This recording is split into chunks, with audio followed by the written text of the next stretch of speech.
Взлом Work at Pizza Place. Это взлом 2019 года, когда вас переносило в похожий плейс, но на нем было опасно находиться. История очевидца. Буду рассказывать от своего лица. Я решил поиграть в Work at Pizza Place. Но когда я нажал на игру, то меня перенесло моментально в другую игру с похожим названием. Но иконка была жуткая, плюс в названии между at и pizza стояло слово did.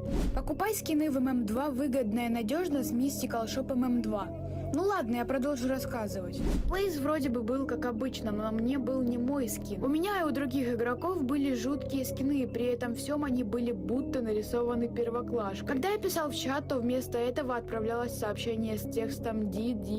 Также изменились рецепты, например, напиток нужно было запихнуть в духовку, чтобы тот стал черным, или, например, пережарить пиццу. Последнее, что я хочу отметить, спрайты изменились. Спустя некоторое время пребывания в этом плейсе я заметил полностью черного игрока с никнеймом Did Player. Взлом